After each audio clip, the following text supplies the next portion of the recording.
Saudara-saudara, Muharram ini salah satu dari 4 bulan yang istimewa. Kenapa? Banyak peristiwa besar yang terjadi di bulan Muharram. Hampir semua nabi dan rasul berkaitan dengan Muharram ini. Hampir semua nabi dan rasul. Kita akan kutip beberapa saja dalam konteks kekinian. Pertama, Allah menerima taubatnya Nabi Adam pada hari ke-10 bulan Muharram. Adam itu bapak moyang kita. Dosanya satu, makan buah khuldi. Dikeluarkan dari surga. Kita dosanya banyak, kepengen masuk. Enggak nyambung. Hai Adam, dari tidak ada kamu saya adakan. Saya perintahkan tinggal di surga. Merasa sepi sendirian, saya ciptakan Siti Hawa supaya kamu tenang. Kamu boleh nikmati semuanya. Ini boleh, itu boleh, ini boleh, itu boleh. Makan, makanlah yang kau mau. Minum, minumlah yang kau suka. Pakai, pakailah yang kau senang. Satu yang saya minta, jangan dekati pohon khuldi. Itu kau tidak sanggup, keluar. Diusir dari surga. Sujud Nabi Adam. Kata riwayat 40 tahun sujud. Membaca Rabbana zalamna anfusana wa illam taghfir lana wa tarhamna lanakunanna minal. Itu namanya istighfarnya Nabi Adam. Istighfar itu kan mengucapkan astagfirullah. Basmalah membaca bismillah. Jangan kayak teman saya disuruh banyak-banyak baca istighfar, benar-benar dia baca istighfar, istighfar, istighfar. Bukan itu maksudnya. Nah, maka salah satu amalan yang sangat dianjurkan di bulan Muharram ini memperbanyak istighfar. Tidak ada orangnya yang tidak. Ayo jujur, ini yang kumpul di sini semua, ada nggak yang nggak punya dosa? Yang merasa nggak punya dosa, ayo ke depan. Ada? Tidak ada. Setiap kita, entah kecil entah besar, sengaja terlupa, pasti mempunyai yang namanya khilaf dan salah. Dan Allah Tuhan kita bukan Tuhan pendendam. Allah Tuhan kita Tuhan yang ramah dan rahmah. Hai manusia, dosamu banyak, tapi ampunanku lebih banyak. Salahmu besar, rahmatku jauh lebih besar. Kau sujud di hadapanku, aku bangga melihatnya. Kau menangis di hadapanku, aku senyum melihatmu. Kau berjalan menujuku, aku berlari menyambutmu. Karena itu amalan yang sangat dianjurkan di bulan Muharram ini memperbanyak istighfar. Itu kalau istighfarnya Nabi Adam. Ada istighfarnya Nabi Yunus. Ibu kenal Nabi Yunus? Di mana kenalannya? So tahu. Nabi Yunus itu ketika berdakwah kepada kaumnya yang bandel, memberikan peringatan mau beriman akan turun azab. Kapan Yunus? Akan. Kenapa mesti akan? Sekarang aja kalau mau saya tungguin. Kurang ajar betul ini umat. Akhirnya Nabi Nuh menghindar dengan perhitungan kalau azab tidak turun saya sudah jauh. Meragukan janji Tuhan. Lalu naik kapal. Dinaiki oleh Yunus, kapal mogok. Dicari siapa biang keroknya ini. Diundi ternyata Yunus. Sampai 3 kali diundi. Dibuanglah Yunus ke dasar laut. Ditelan oleh ikan nun atas perintah Allah. Telan itu Yunus. Jangan pakai dikunyah. Rusak urusan. Telan saja. Simpan di perutmu. Dibawa oleh ikan nun ke dasar lautan. Itu yang oleh Quran dikatakan bertemulah 3 macam kegelapan. Zulumatun salas. Gelapnya tengah malam, gelapnya di dasar laut, gelapnya di dalam perut ikan. Itu namanya peteng. Mbahnya gelap. Di perut ikan itulah Nabi Nuh sadar akan kesalahannya. Allah meragukan janji Allah. Ia sujud di dalam perut ikan itu membaca la ilaha illa anta subhanaka inni kuntu. Itu istighfarnya Nabi Yunus. Dibacakan istighfar begitu, ikan sakit perut, Pak.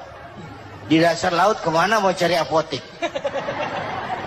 Dia naik ke permukaan, memuntahkan isi perutnya, Nabi Yunus keluar dengan selamat. Itu pun terjadi pada hari ke-10 bulan Muharram. Istighfar intinya itu.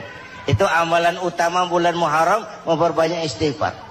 Allah selamatkan Nabi Nuh dari bahtera banjir yang luar biasa 10 Muharram. Allah selamatkan Nabi Ibrahim dari pembakaran Raja Namruz 10 Muharram. Setelah Nabi Ibrahim itu menghancurkan berhala-berhala, Abrahat pulang mau ibadah, lihat Tuhannya berantakan, marah besar. Siapa yang menghancurkan Tuhan-Tuhan kita ini? Ada yang lapor, kami lihat Ibrahim. Tangkap. Belum ada bukti. Tangkap dulu yang penting. Bukti belakangan. Tangkap. Wah, dikerahkanlah aparat. Tangkap Nabi Ibrahim. Disidang langsung oleh Abrahat. Oleh Namruz maksud saya. Ibrahim, kau yang menghancurkan berhala-berhala kami ini. Tuhan-Tuhan kami. Siapa bilang? Ada yang lapor. Saya dengar enggak semua berhala itu hancur. Ada yang paling besar. Angkat tangan, saya lihat ada kampak di tangannya. Barangkali yang besar itu iseng tuh. Yang kecil-kecil dikampakin. Tanya aja sama dia. Kamu gila? Kenapa? Masa kami disuruh nanya berhala? Enggak bisa jawab. Kenapa disembah? Lebih gila mana? Tahu nggak bisa jawab kenapa disembah? Kurang ajar kamu Ibrahim. Bakar, dibakar. Ketika Ibrahim dilempar ke kobaran api yang menggunung, Allah perintah api, ya naru kuni bardan wa salaman ala Ibrahim. Hai api, dinginlah sampean. Api Madura waktu itu, Pak. Hai api, dinginlah sampean, selamatkan Ibrahim. Api tunduk kepada perintah Allah. Ibrahim masuk ke kobaran api, selembar rambut pun tidak terbakar. Kenapa? Apinya tunduk kepada perintah Allah. Kenapa? Karena Ibrahim orang yang takut kepada Allah. Api tunduk kepada perintah Allah. Kalau kita baca ayat itu, masuk ke api, mateng.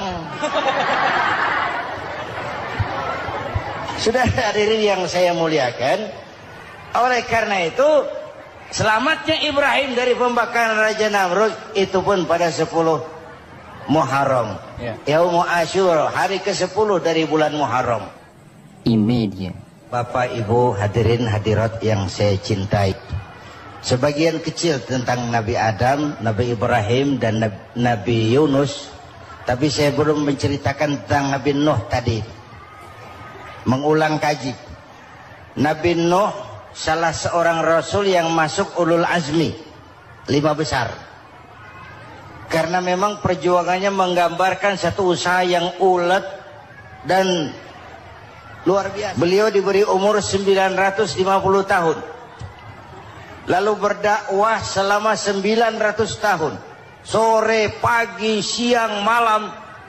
Dapat pengikut tidak lebih 80 orang. Rata-rata 10 tahun satu. Kalau saya minta berhenti aja jadi nabi, Pak. Ustadz mana masih mau buka pesantren? 10 tahun buka pesantren, yang nyantri cuma satu. Pedagang mana yang masih mau dagang? 10 tahun dagang, yang beli satu. Pimpinan partai mana yang masih mau kampanye? 10 tahun buka partai, yang nyoblos satu. Bangkrut. Umatnya bandel, kurang ajar, durjana, bajingan, tengik. Umatnya Nabi Nuh ini kalau diceramahi, telinganya ditutup dengan tangannya.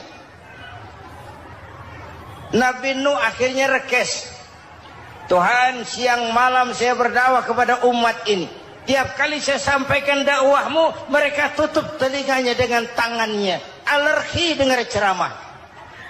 Apa itu ceramah? non-profit. Saudara-saudara, jadi mau kamu gimana Nuh?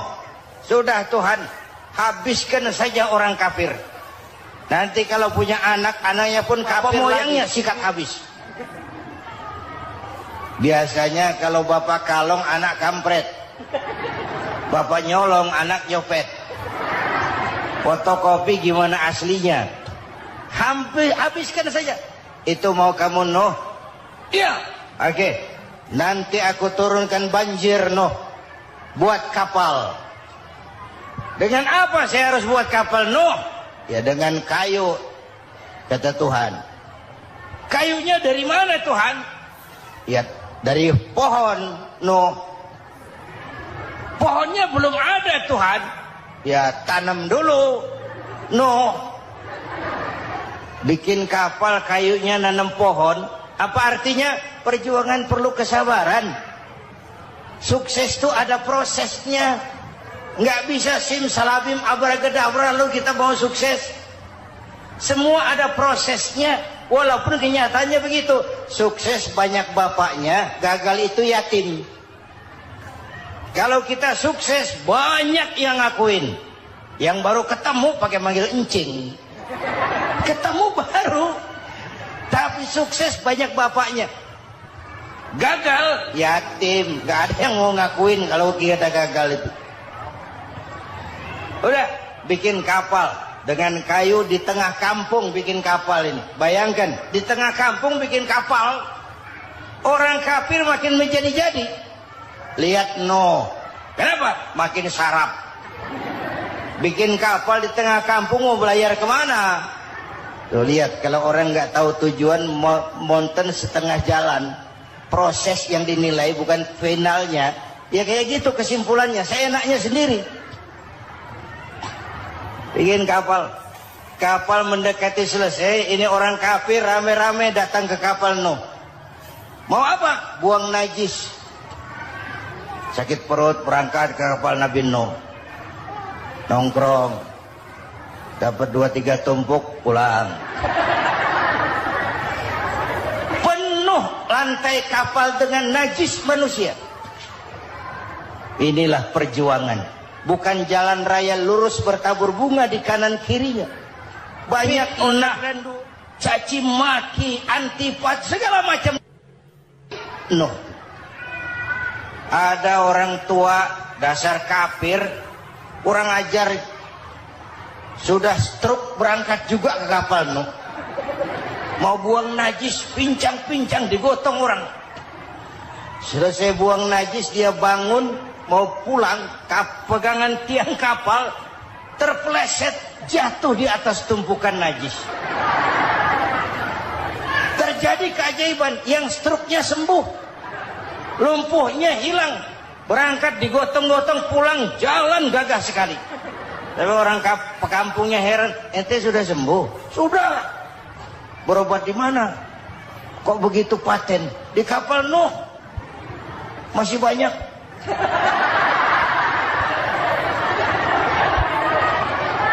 Yang berasa perlu obat bawa rantang. Ambil. Bersih lagi geladak kapal itu. Sudah selesai Nuh? Selesai. Oke, kau orang yang beriman bersamamu, binatang serba sepasang, naik Nabi Nuh, naik orang beriman sepasang. Ini cikal bakal penyelamatan manusia, Pak.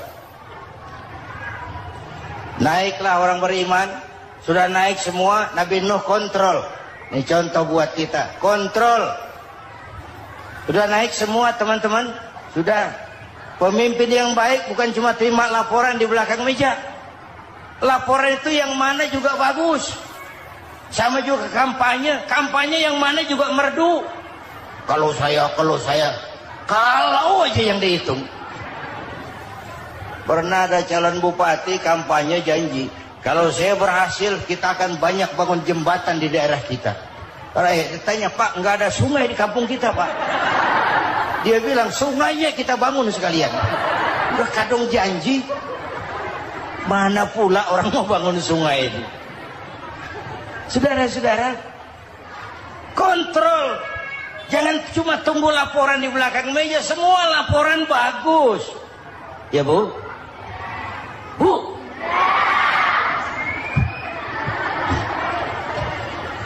Nabi Nuh kontrol. Sudah naik semua? Sudah Nuh. Pulan bin Pulan naik? Naik Nuh.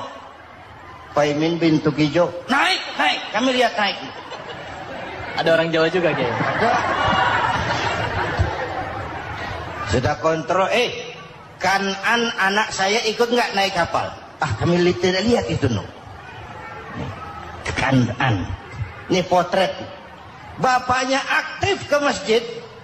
Ibunya rajin ke majelis taklim, anaknya keleleran kemana-mana. Bukan di sini, di Prancis. Udah di sini insya Allah sama.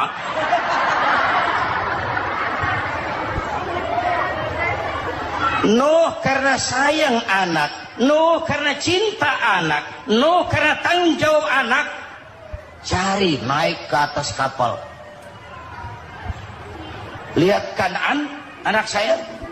Enggak lihat Nuh. Turun ke ruang bawah, periksa lagi. Mang, ayah Kanaan di dia. Jamaah Tasik ini rupanya ditanya. Ke ayah Mang?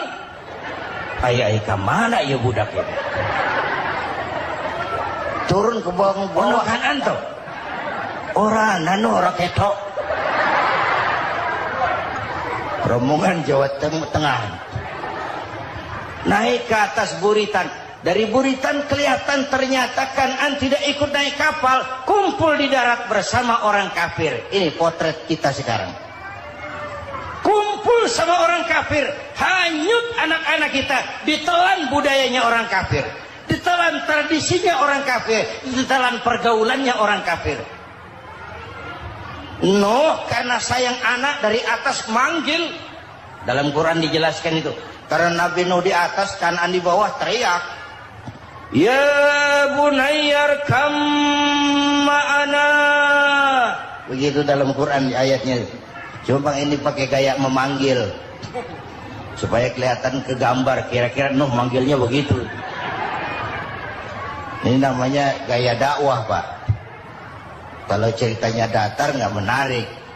Maka Nuh memanggil Kanaan, ya bunayyarkam ma'ana. Kata yang dengar, heeh. Ini gaya orang manggil, ya bunayyarkam ma'ana. Kanaan, kesini nak, naik kapal sama papi. Di bawah itu nggak mau papi, John di sini saja. Kata Nuh, jangan nak, Allah sedang murka, akan turun banjir. Kalau datang banjir papi, sa'awi ila jabalin ya'simuni minal ma', saya akan naik ke gunung tinggi yang bisa menyelamatkan saya dari banjir. Kanaan naik ke gunung, gunung dihantam banjir, Kanaan mati. Sampai sekarang. Yang kelima, Nabi Musa, kisah Muharramnya ini. Lahir dalam kondisi yang sulit. Karena Fir'aun mimpi akan lahir seorang anak dari keturunan Bani Israel yang akan menghancurkan kerajaannya. Kata Fir'aun, sudah lahir belum anaknya? Belum.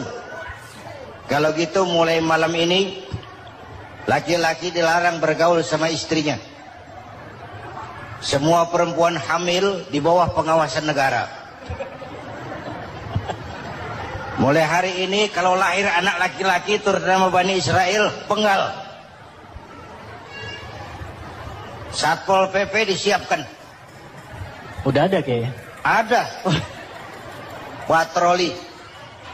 Bayangkan, Fir'aun itu bikin undang-undang seenaknya sendiri. Apalagi merasa kekuasaannya dalam ancaman. Penguasa manapun kalau merasa dalam ancaman, panik. Padahal kekuasaan itu kayak harimau. Makin lama ditaiki, makin sulit turun. Kenapa? Karena macannya makin lapar. naik terus capek, turun dimakan harimau, serba sulit. Saudara-saudara, kalau kita mau belajar dari Pak Harto, saya melihat kekurangan Pak Harto cuma satu, terlambat berhenti.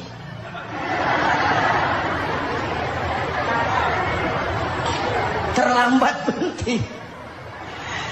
Di sekelilinginya banyak tukang-tukang jilat, tukang-tukang semir. Pak, kalau tidak ada bapak kami bagaimana, Pak?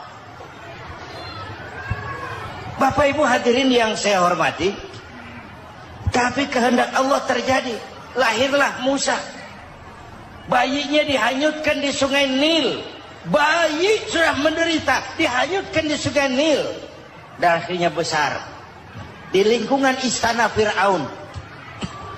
Diriwayat oleh Ratu Aisyah, perempuan Fir'aun, setelah mulai berjuang, terjadilah itu. Musa dan pengikutnya dikejar oleh Fir'aun. Sampai di tepi laut, Allah wahyukan Musa, lempar tongkatmu ke laut. Dalam kondisi darurat, mukjizat tiada jalan. Kondisi darurat. Kalau tidak, mukjizat itu maunya Allah, bukan maunya Nabi. Nabi nggak kuasa, Allah yang mau. Tapi hidup Nabi bukan mukjizat, manusiawi. Tidak mentang-mentang ada mukjizat tongkat, tiap sulit main tongkat. Nggak usah berjuang kalau begitu. Itu darurat menyelamatkan umat. Tongkat dilempar ke laut, laut terbelah. Laut terbelah. Itu secara visualnya bisa kita lihat dalam film The Ten Commandment. Udah nonton belum? Urusan nonton kalah sama Ustadz bagaimana sih? Ten Commandment, 10 firman Tuhan. Tekniknya bagus loh. Bagaimana laut terbelah. Musa lewat, Fir'aun mengejar. Musa sampai di ujung sana, Fir'aun masih di sama tengah perjalanan. Laut nutup kembali. Laut menutup kembali, Fir'aun tenggelam. Cengap-cengap di lautan. Begitu nafas sampai di tenggorokan, Fir'aun sambil cengap-cengap itu, amantu bi Rabbi Musa wa Harun. Duh, kalau begini mah saya juga percaya sama Tuhannya Musa. Malaikat maut jengkel, goblok loh. Terlambat sekarang. Ditenggelamin terus. Modar. Musa selamat. Fir'aun mati. Jenazahnya, jasadnya terdampar di pinggir laut. Beberapa waktu kemudian ditemukan di balsam, diawetkan. Itu sesuai janji Quran. Wa kadzalika nunajjika bi badanika litakuna liman khalfaka ayat. Kami selamatkan badan kamu agar jadi pelajaran bagi orang-orang sesudah kamu nanti. Janji Quran tepat. Janji itu 14 abad yang lalu. Jasad Fir'aun ditemukan, dimumi, diawetkan, dibalsam di bawah nama Farao Ramses II.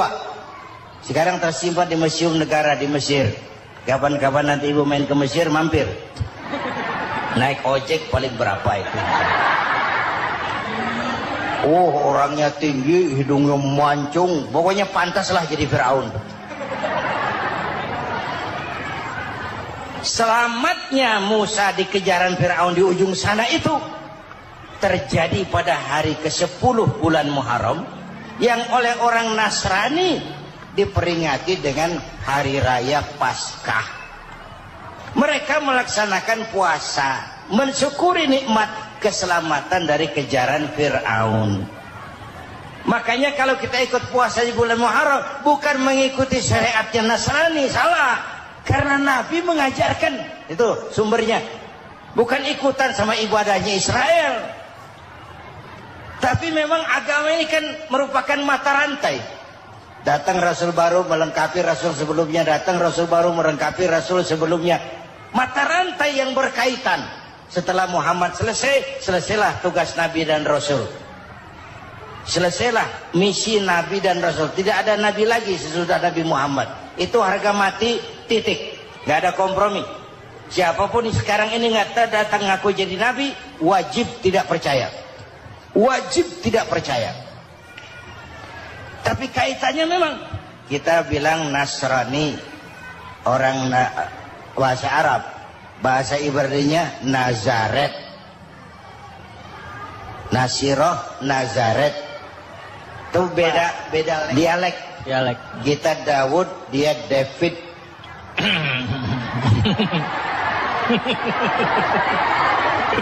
Ibrani. Kita Ali, dia Alek. Kita Sulaiman, dia Solomon. Kita Camat, dia Comot. ini yang ngomong ini comot sembarang. Media. Bapak dan Ibu jamaah yang saya cintai, pertanyaan pertama, hijrah qalbiyah. Ada hijrah badaniyah, hijrah fisik yang dilakukan Nabi dan sahabat dari Mekah ke Madinah. Itu hijrah badaniyah. Ada hijrah qalbiyah, hijrah hati. Dan ini yang kita perlukan sekarang. Karena refleksinya akan membias kepada alur kehidupan. Kalau hati kita mau berhijrah, fisik akan ngikuti. Hijrah dari tempat, dari malas ibadah menjadi rajin ibadah. Hijrah dari maksiat kepada yang ma'ruf. Dari berpecah belah menjadi bersatu. Hijrah seperti itu yang sangat kita perlukan. Apalagi masyarakat ini paternalistik. Kita harus hijrah mental sekarang ini. Maka yang disampaikan tadi benar. Seorang ketua MK siap mengundurkan diri kalau terbukti anak buahnya terlibat suap. Itu walaupun siap, tapi sudah angin segar buat rakyat. Bahwa masih ada banyak insya Allah pejabat kita yang punya harga diri. Walaupun ada juga pejabat kita yang muka tembok, kulit badak, kuping kebo. Muka tembok, kulit badak, kuping kebo. Biasanya kalau kereta api tabrakan di negara-negara maju, Menteri Perhubungannya mundur. Di kita petugas palang pintu dipecat. Jauh sekali Menteri sama petugas palang pintu. Benar diadili yang krocok-krocok, kopral-kopral itu. Padahal hadisnya jelas. Ar-rashi wal murtashi finnar. Yang nyuap dan yang nerima suap, dua-duanya neraka. Kasus potret belakangan ini, yang nerima suap, yang diuber, yang nyuap aman, yang nyuap aman, yang korupsi pajak dikecil-kecilin, yang ngemplang pajak aman. Padahal ngemplang pajaknya triliunan. Padahal dia sudah dikasih fasilitas oleh negara mengelola sumber daya alam negara yang artinya milik rakyat. Dia harus bayar pajak, uang pajaknya dikumpulkan bagi sebesar-besar kemakmuran rakyat. Itu tindakan merugikan rakyat. Karena itu betul, saya setuju hijrah qalbi yang perlu kita lakukan sekarang. Hijrah hati. Kita ini bangsa Indonesia seperti timnas. Timnas sekarang anak-anak muda sudah berani pakai baju PSSI. Iya. Kenapa? Menang. Coba kalau kalah terus, nanti menang. Tapi bangsa Indonesia itu memang seperti timnas. Namanya kesebelasan. 11 orang. Walaupun ada pemain bintang ya ada presiden, gubernur, menteri, itu bintang-bintang.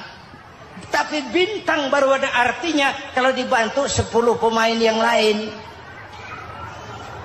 Cristiano Ronaldo. Siapa itu? Penyerang tengah Real Madrid. Bintang. Lionel Messi. Siapa lagi itu? Barcelona. Bercelana.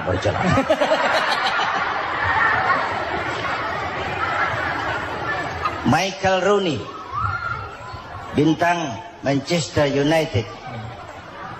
Ronaldo baru bintang, Messi baru bintang kalau ada 10 pemain yang lain.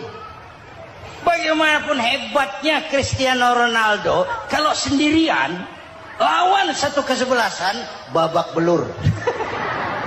Itulah kita, bangsa Indonesia. Kita satu kesebelasan, harus saling memperkuat.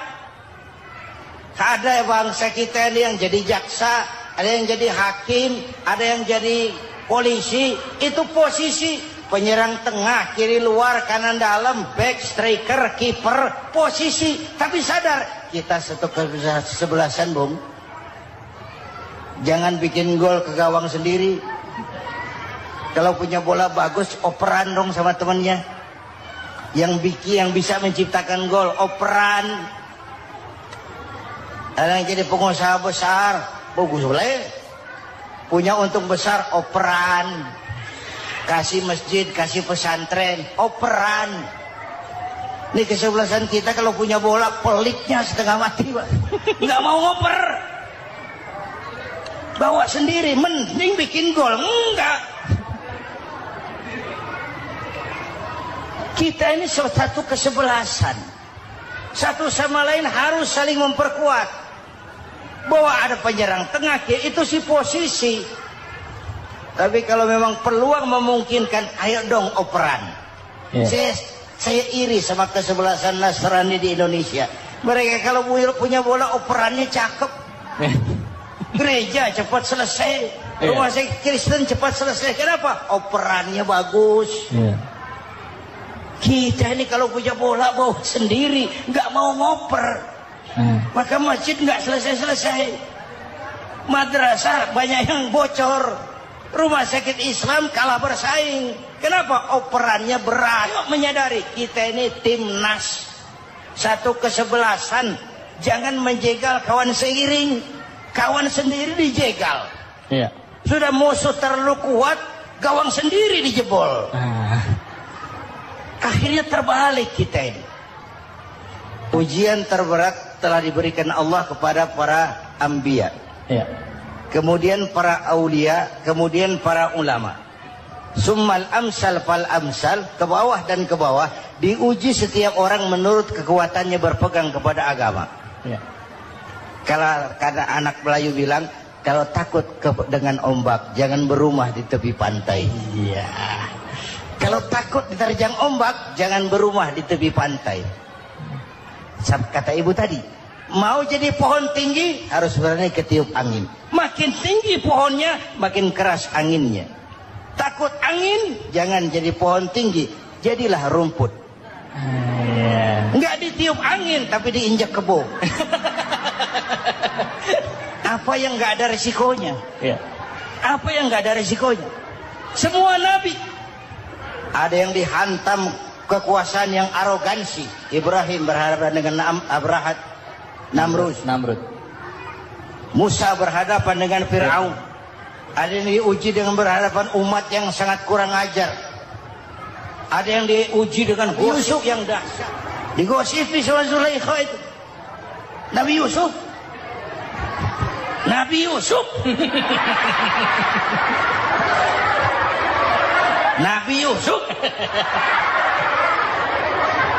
Yang namanya gosip itu kan menyebarkan keburukan orang. Kalau benar saja hukumnya ghibah. Kalau salah hukumnya fitnah. Fitnah lebih bahaya dari pembunuhan. Benarnya ghibah, salahnya fitnah. Saudara hadirin yang saya hormati, jadi resiko itu biasa. Tidak ada yang tanpa resiko. Kalau takut ombak, jangan berumah di tepi pantai.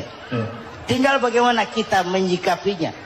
Kalau kita dewasa, ini bagian ibadah saya kurang. Mungkin karena dia omongin orang, tambah pahala saya.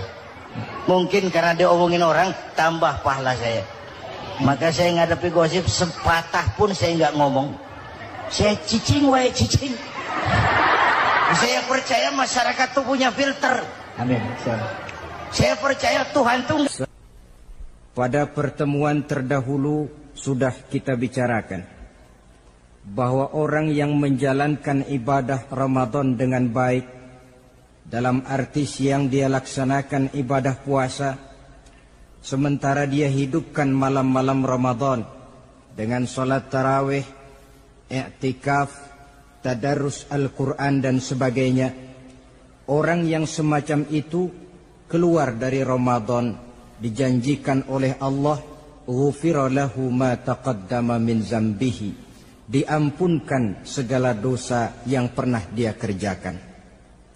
Sehingga ia keluar dari bulan Ramadan seperti bayi baru dilahirkan oleh ibunya, bersih, tidak punya dosa kepada Allah lantaran sudah dibersihkan oleh ibadah Ramadan. Jadi dalam Islam dosa itu ditebus dengan taubat, dengan amalan kita sendiri, bukan dengan uang, tidak juga dengan beras.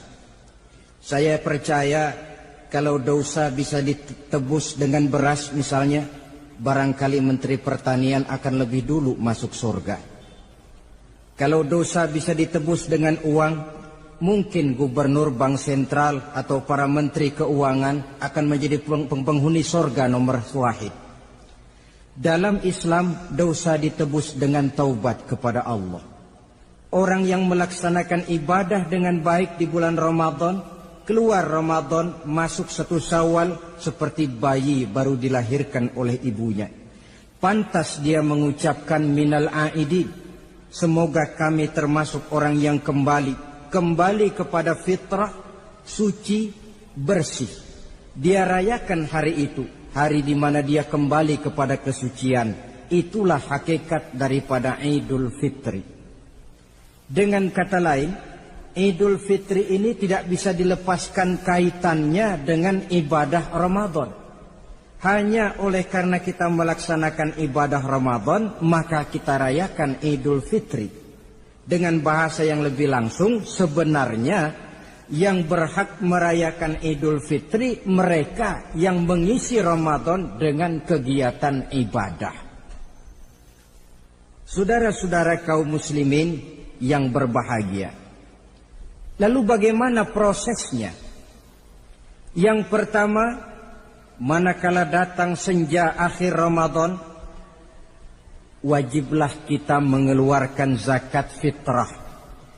Sebab Rasulullah sallallahu alaihi wasallam bersabda, "Saumul 'abdi mu'allakun ma baina as-sama'i wal ardi hatta yu'addiya shadaqatal fitri." Sesungguhnya puasa seorang hamba bergantung antara langit dan bumi, yakni belum diterima oleh Allah sampai dia mengeluarkan zakat fitrahnya. Memang boleh mengeluarkan zakat fitrah itu sejak awal Ramadan. Itu waktu yang dibolehkan. Jadi saudara tidak mau sibuk, begitu 2 hari puasa lalu bayar zakat fitrah, boleh. Tetapi waktu yang wajib sejak terbenam matahari akhir Ramadan. Waktu yang terbaik untuk membayar zakat fitrah selesai sholat subuh sebelum orang berangkat melaksanakan sholat Idul Fitri. Waktu yang makruh setelah orang selesai sholat Idul Fitri lalu baru bayar zakat fitrah, makruh di situ. Sedangkan waktu yang haram apabila matahari terbenam pada hari raya tanggal 1 Syawal baru mau bayar zakat fitrah, sudah haram hukumnya. Jadi diawali dengan membayar zakat fitrah, dan ini merupakan realisasi daripada latihan puasa, cinta kepada fakir miskin. Orang bilang kan bulan Ramadan itu katanya bulan latihan. Kata orang Jawa, month of training. Bulan latihan. Apa sih perlunya latihan? Kalau PSSI masuk latihan, tentu keluar latihan mainannya makin bagus. Elias Pikal masuk latihan, keluar latihan gaya tinjunya makin hebat. Itu perlunya latihan. Kalau latihan tiap hari tapi main kalah terus, orang kan bilang buat apa latihan kalau main kalah terus. Kita muslimin selama Ramadan sebulan penuh masuk latihan. latihan sabar, latihan jujur, latihan disiplin, latihan sederhana, latihan mengendalikan nafsu. Berhasil atau tidaknya latihan itu kelihatan dalam gaya hidup kita sesudah keluar Ramadan. Kalau tidak, Ramadan sabar, habis Ramadan habis sabarnya. Ramadan rajin ke masjid, selesai Ramadan selesai ke masjidnya. Ramadan rajin baca Quran, selesai Ramadan selesai rajinnya. Itu pertanda latihan tidak berhasil. Maka salah satu latihan ini kita buktikan kecintaan kita kepada fakir miskin dengan kewajiban membayar zakat dan zakat fitrah. Ya Allah, sudah saya rasakan bagaimana tidak enaknya lapar dan haus. Sudah saya rasakan bagaimana tidak enaknya penderitaan orang-orang fakir dan miskin yang tiap hari kelaparan dan kehausan. Sebagai pertanda ya Allah, saya keluarkan zakat fitrah ini untuk orang-orang fakir dan miskin. Itu kita keluarkan pada saat matahari akhir Ramadan terbenam. Masuk malam pertama bulan Syawal. Malam takbiran kalau istilah di kampung kita ini. Allah Subhanahu wa taala dalam Al-Qur'an menjelaskan walitukmilul iddata. Hendaklah engkau sempurnakan jumlah bilangan hari puasamu. Berpuasa sebulan penuh. 30 hari atau lebih sering 29. Bila sudah sempurna hari puasa itu, walitukabbirullah, hendaklah engkau agungkan Allah. Hendaklah engkau bertakbir. Oleh karena itu disunahkan menghidupkan malam 1 Syawal, malam hari raya Idul Fitri itu dengan memperbanyak takbir. Sejak matahari terbenam selesai sholat maghrib, kita kumandangkanlah kalimat takbir itu dari rumah ke rumah, dari surau ke surau, dari masjid ke masjid, dari kampung ke kampung, pertanda rasa syukur kita yang tiada terhingga kehadirat Allah Subhanahu wa taala, Tuhan yang Maha Esa dan Maha Kuasa. Entah kenapa, bila matahari akhir Ramadan terbenam, datang malam 1 Syawal, berubah perasaan kita. Sedih menjadi gembira, sukar menjadi mudah, hati yang tadinya digenangi air kebencian berubah menjadi hati yang penuh dengan cinta kasih kepada sesama. Kumandang takbir bagi orang-orang yang hidup tinggal di rantau, mengingatkan dia kepada kampung halamannya. Terkenang dia sungai tempat dia mandi, lapangan tempat dia bermain. Oi kampuang nan jauh di mato katanya. Sehingga orang-orang yang tinggal di tanah rantau diusahakannya benar supaya bisa berlebaran pulang mudik katanya. Nak berkumpul dengan sanak keluarganya supaya lebih mudah bersilaturahmi sambil mengenang masa-masa lalu di kampung halaman. Jadi setelah zakat fitrah kita tunaikan, sambutlah malam Idul Fitri itu dengan memperbanyak takbir. Ini disunahkan. Menghidupkan malam lebaran dengan memperbanyak takbir. Bukan memperbanyak bakar petasan. Itu kan pekerjaan mubazir. Dan mubazir itu jelas perbuatan setan. Ada yang bilang katanya bakar petasan itu nambah syiar. Syiar macam mana datang dari petasan? Sebagian lagi berjaga-jaga juga, tapi bukan dengan memperbanyak takbir. Bergadang-gadang di pinggir jalan, ngebut dengan kendaraan aneka warna. Tidak itu yang diajarkan agama. Berkumpul kita di surau, berkumpul kita di masjid, paling kurang berkumpul di rumah dengan keluarga. Ramai-ramailah kita bertakbir, memanjatkan puji dan syukur kepada Allah. Ya Allah, kalau tidak lantaran petunjukmu, sulit rasanya melaksanakan perjuangan yang berat sebulan penuh ini. Melatih diri, membina takwa, mengharap ridho. Dengan lapar, melilit perut, dengan haus, mencekik kerongkongan. Bersyukur kami kepadamu ya Allah. Dan sebagai pertanda kami kumandangkan kalimat takbir memuji keagungan dan kebesaran-Mu. Allahu Akbar, Allahu Akbar, Allahu Akbar, walillahil hamd. Saudara-saudara kaum muslimin rahimakumullah. Di dalam satu hadis dari Ubadah bin Samit diriwayatkan oleh Imam Tabrani, bersabda Rasulullah sallallahu alaihi wasallam, "Man ahya lailatal fitri lam yamut qalbuhu yauma tamutul qulubi." Barang siapa yang menghidupkan malam Idul Fitri, maka hatinya itu tidak akan pernah mati pada saat hati-hati orang lain menjadi mati. Kita yang paling khawatir dalam hidup ini, pada saat hati kita sudah mati selagi jasad masih hidup, menjadilah kita bangkai berjalan dalam pandangan Allah. Badan hidup tapi hati mati, bangkai berjalan dalam pandangan Allah. Jadi ini hakikat merayakan Idul Fitri. Puasa Ramadan sebulan penuh, malamnya ibadah, menunaikan zakat fitrah, lalu malamnya menghidupkan malam dengan takbiran. Yang terjadi kan kita lihat adat yang dibesarkan, ibadat ditinggal. Puasa tidak, tarawih apalagi, lebaran kurang seminggu sudah lebih sibuk dia daripada yang puasa. Ke pasar kayaknya pasar mau dibeli semua. Rumah pun dicat, dikapur, baju diperbarui. Itu kan kulit.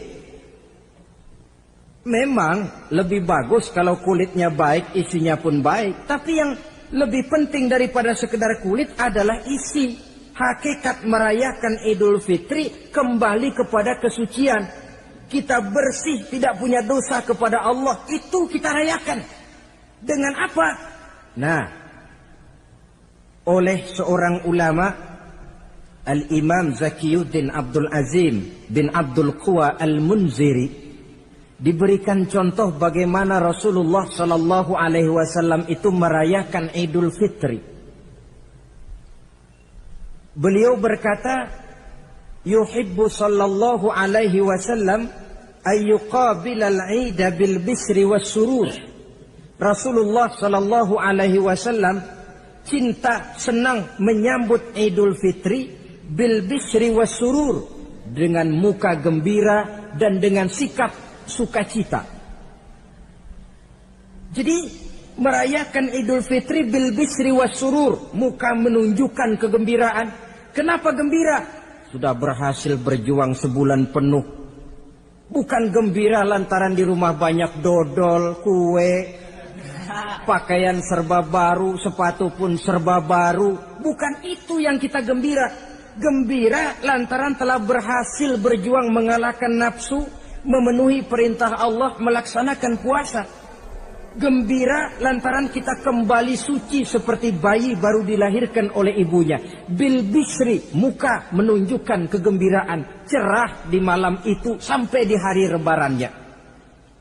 Jadi walaupun barangkali oleh karena kesulitan ekonomi tidak terbeli itu baju yang baru, tidak terbeli itu sepatu yang baru, tidak terbeli itu makanan dan kue seperti tetangga, jangan sampai mengurangi kegembiraan kita. Tidak boleh menyambut lebaran itu dengan manyun. Tahu manyun? Mukanya sudah macam asam sama kukusan. Tidak ada menunjukkan sikap kegembiraan. Nabi menghadapi hari itu bil bisri was surur, dengan muka cerah dan dengan sikap gembira. Tapi gembira dalam arti tetap pada jalur kontrol. Lalu apa lagi? Wat taubatu lillahi ta'ala, dengan tetap melaksanakan taubat kepada Allah. Wan nadam alal khataya, menyesal terhadap segala kesalahan yang pernah dikerjakan. Itu yang dilakukan baginda Nabi di hari raya.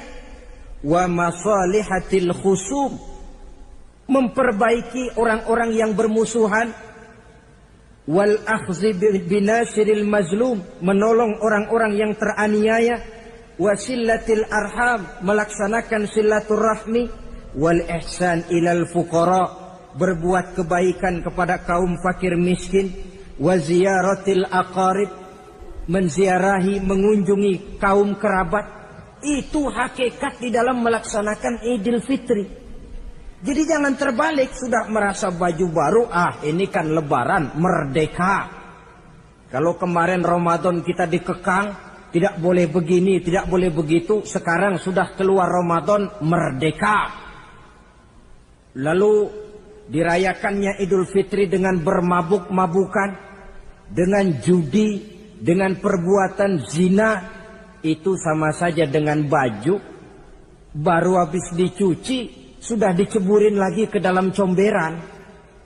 Ini kan ibarat baju masuk Ramadan dicuci sebersih-bersihnya, keluar Ramadan masuk Lebaran tetaplah berusaha menjaga kebersihan itu. Kalau ditinggalkan Ramadan merasa merdeka, melemparkan lagi diri ke lembah dosa, sama saja baju yang sudah putih bersih ditriska bagus-bagus, tapi lalu dilemparkan lagi ke dalam comberan. Na'udzubillah min zalik. Saudara-saudara kaum muslimin yang berbahagia, jadi setelah zakat fitrah kita bayar, hidupkan malam Idul Fitri itu dengan mengumandangkan kalimat takbir. Lalu bila datang sholat subuh di pagi hari pertama bulan Syawal, kita laksanakanlah sholat subuh itu berjamaah. Jangan sampai terbalik, saking kepengennya sholat Idul Fitri, subuhnya enggak. Ini kan sama saja kata orang nyari jarum kapak hilang. Tak membela yang sunnah, yang wajib disia-siakan. Sholat Idul Fitri itu sunnah saja hukumnya, sholat subuh wajib. Masakan yang wajib kita tinggalkan, lalu yang sunnah kita kejar-kejar. Terbalik tentunya. Lalu manakala usai kita sholat subuh masih mengumandangkan takbir, bersiap-siaplah kita untuk berangkat menunaikan sholat Idul Fitri. 2 rakaat, lalu diiringi dengan khutbah hari raya Idul Fitri. 2 khutbah seperti khutbah Jumat itu, khutbah pertama dan khutbah kedua. Kalau selesai melaksanakan sholat Idul Fitri, maka kembalilah kita ke rumah dengan suasana gembira. Untuk apa? Untuk berhalal bihalal. Istilahnya untuk berlebaran, saling meminta maaf. Kenapa? Dengan ibadah Ramadan, dosa kita kepada Allah insya Allah bersih. Tapi kan kita tidak cuma berbuat dosa kepada Allah, kita juga berbuat salah kepada sesama manusia. Dosa kepada Allah, taubat langsung kepadanya, sonder pakai calo. Tidak bisa saudara bikin dosa kepada Allah, datang ke rumah saya, Pak inilah saya kasih uang, tolong mintakan taubat saya kepada Allah. Ya tidak bisa. Dosa kepada Allah langsung bertaubat kepadanya. Tapi dosa kepada sesama manusia, Allah belum akan memberikan ampun kalau kita belum minta maaf kepada yang bersangkutan. Ini sulitnya. Kalau saudara dosa meninggalkan sholat, tobat kepada Allah. Tapi kalau dosa kepada sesama manusia, saudara mencuri sendal orang, cara taubatnya bagaimana? Pertama menyesal, kenapa mencuri? Yang kedua berjanji tidak akan mencuri lagi. Yang ketiga meninggalkan perbuatan mencuri. Dan yang keempat, sendal orang pulangin.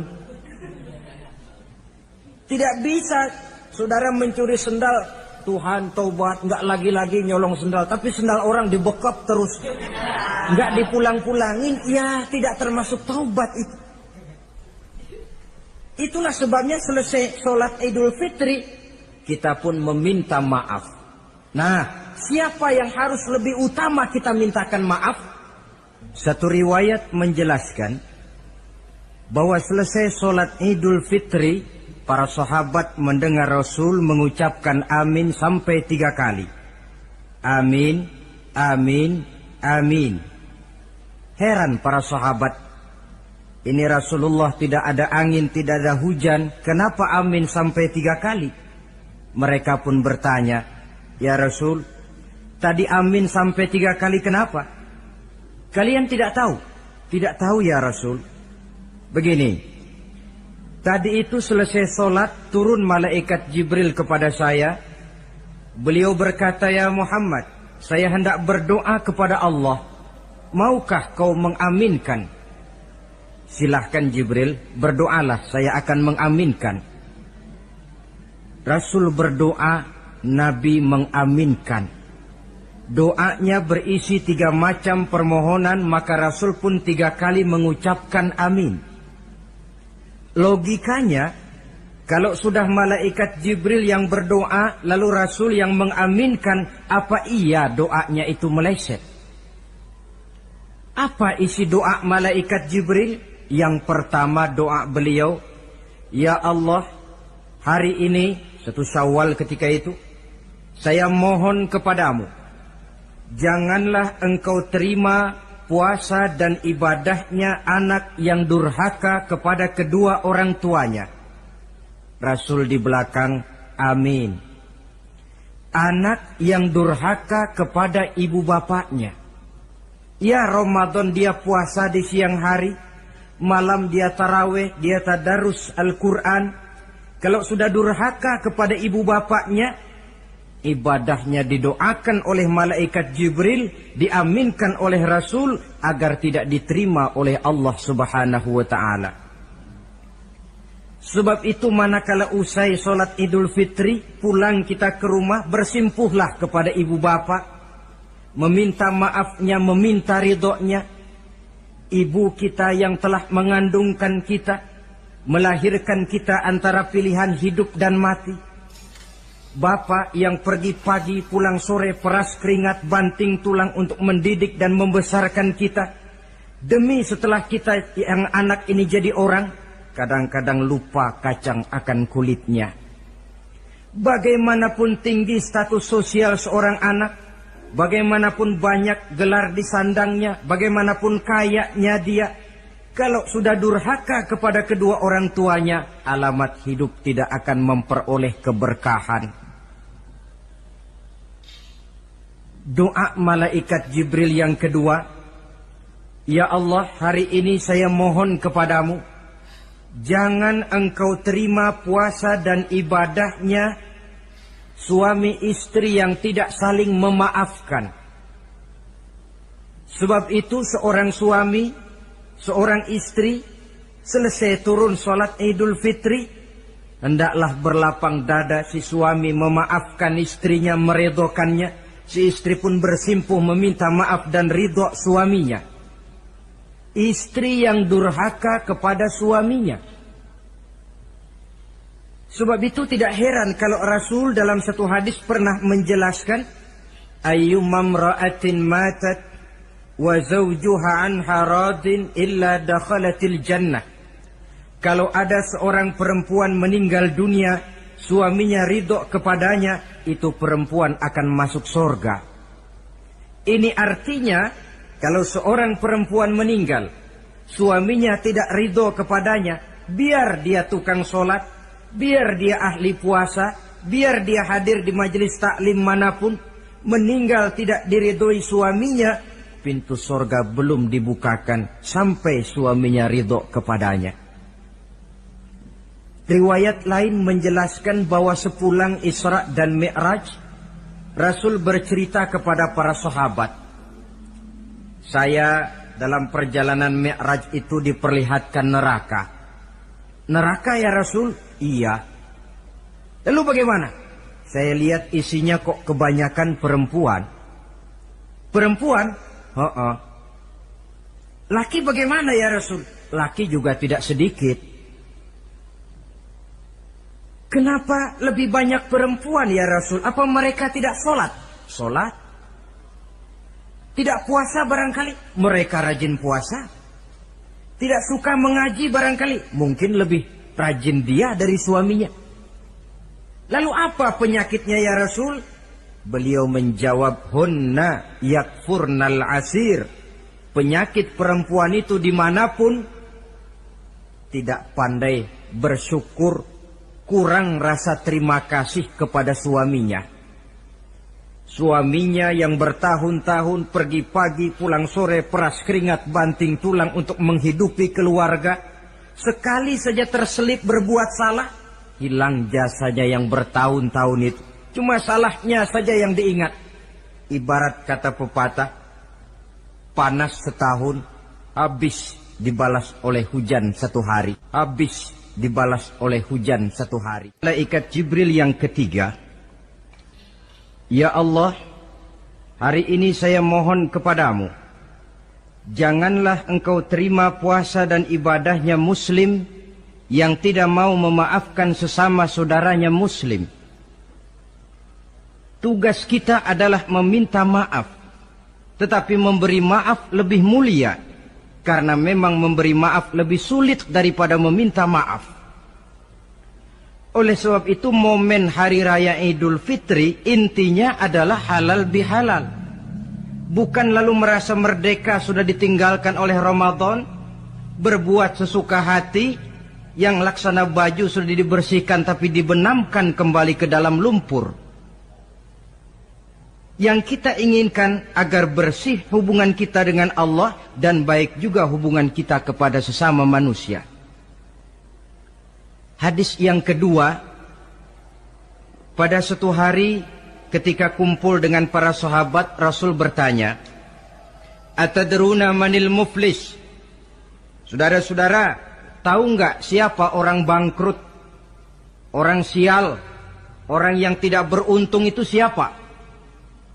Pertanyaan yang menarik. Jawaban sahabat macam-macam. Ada yang bilang al-muflisu fina man la dirham lahu wala mata'. Ya Rasul, menurut pendapat kami orang yang bangkrut, orang yang sial, yang tidak punya duit dan tidak punya harta. Itu jawab sahabat, dan begitu jawab banyak orang sekarang. Siapa yang banyak uang raja dia, yang tidak punya uang bangkrut dia. Sampai-sampai pepatah orang Arab bilang, innad darahima fil amakini kulliha taksur rijala mahabatan wa jalala. Uang itu di mana-mana katanya bikin hebat orang yang memilikinya. Coba lihat orang yang tidak punya uang dengan yang punya uang, jangan gaya hidupnya, gaya jalannya saja lain. Coba orang kerja itu hari Kamis sama hari Sabtu lain jalannya. Hari Kamis loyo, lesu, manyun. Tapi kalau sudah hari Sabtu gagah bukan main. Kenapa? Ada uang di kantongnya. Wahia lisanun liman arada fasahatan. Uang adalah lidah yang paling fasih untuk bicara. Bicara lidah macet, coba uang yang bicara. Talk share. Wahia silahun liman arada qitalan. Uang juga senjata paling ampuh bagi orang yang mau maju ke medan perang. Tapi apa benar begitu? Rasul menjawab, innal muflisa min ummati. Orang yang bangkrut dari golongan umatku. Umatku bukan orang lain. Bukan mereka yang tidak punya uang, kata Rasul. Bukan mereka yang tidak banyak hartanya. Orang yang bangkrut dari golongan umatku, mayyati yaumal qiyamah bisolatin wa siyamin wa zakatin. Orang yang di hari kiamat nanti datang menghadap Allah dengan membawa pahala solat. Sebab waktu di dunia dia tukang solat. Menghadap Allah dia setor, ya Allah ini pahala solat saya. Solat wajibnya, solat sunnah rawatib nawafilnya. Wasiyamin, pahala puasa juga dia bawa setor kepada Allah. Baik puasa wajib Ramadan, puasa sunnah Senin Kemis, puasa sunnah 6 hari di bulan Syawal. Wazakatin, pahala zakatnya juga dia bawa menghadap Allah di satu pihak.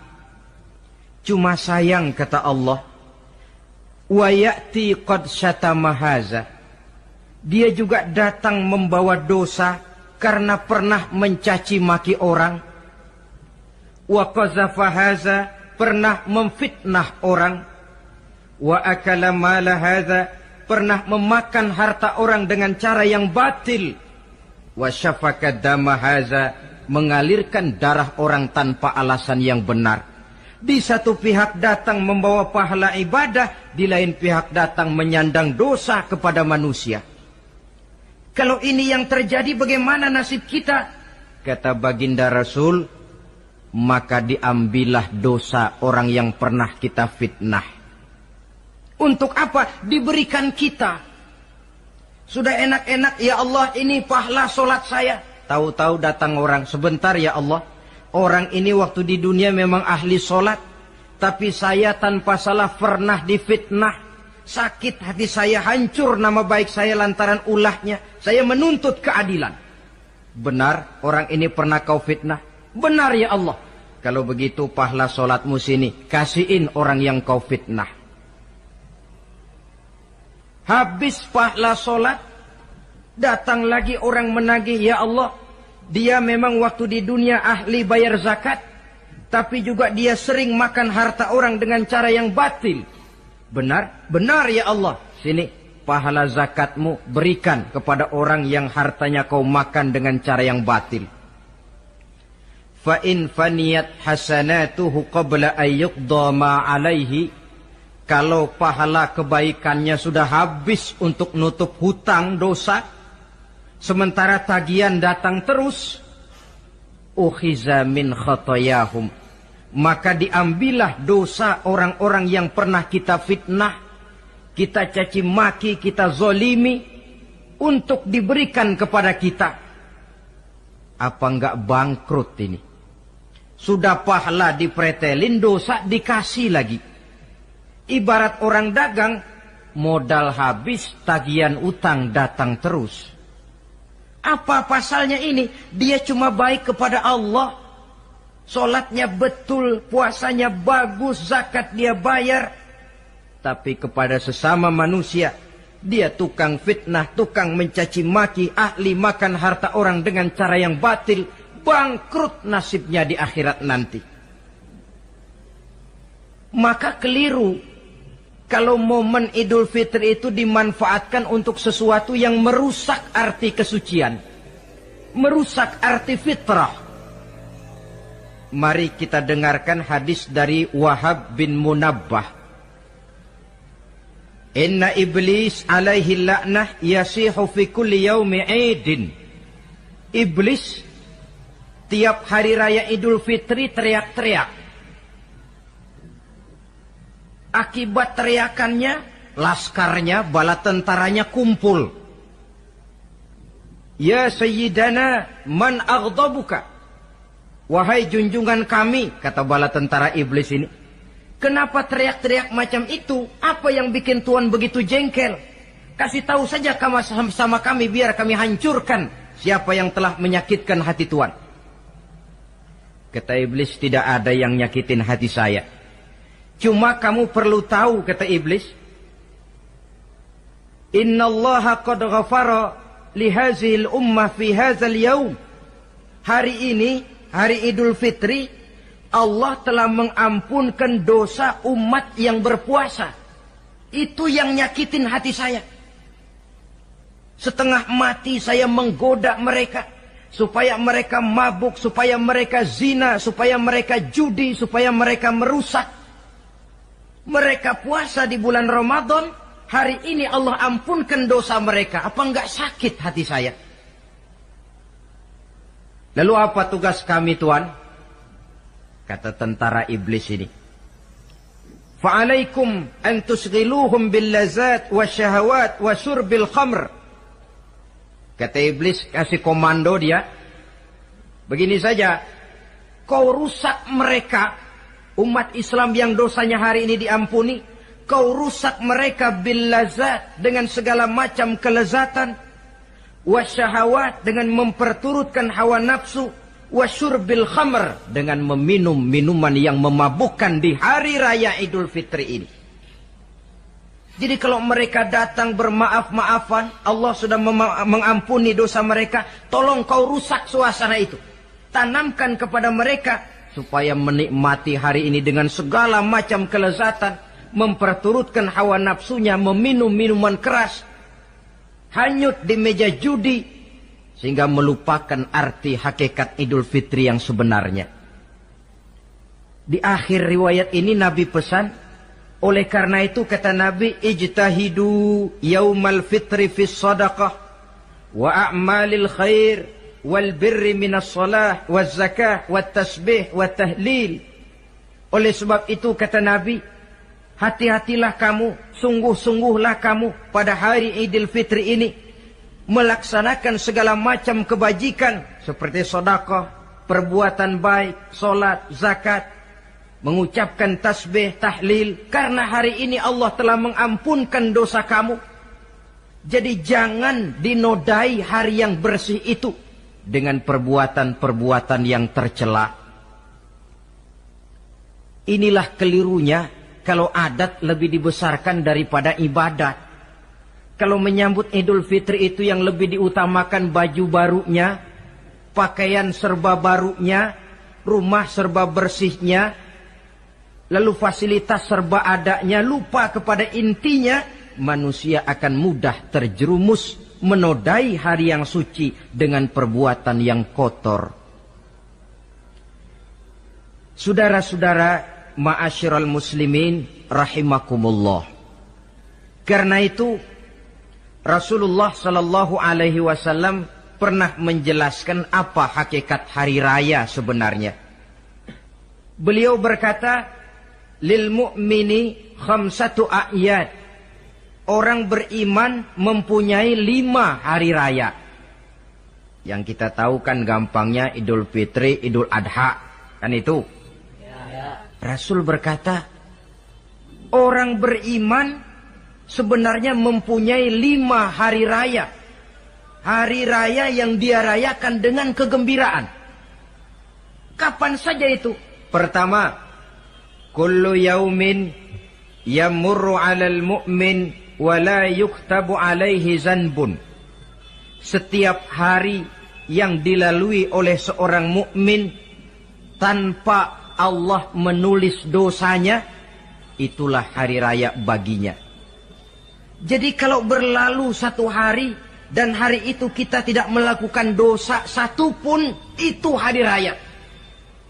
Dengan kata lain, bergembiralah seorang mukmin kalau dia bisa melewati 1 hari tanpa di hari itu dia melakukan dosa. Itu hari raya. Aduh, saya girang benar hari ini. Kenapa? Hari ini tidak ada dosa yang saya kerjakan rasanya. Hari raya pertama adalah hari di mana kita lewati tanpa melakukan dosa. Kira-kira bisa nggak 1 hari lewat tanpa dosa? Ya, bukan cuma sekedar mau, tapi berusaha untuk bisa.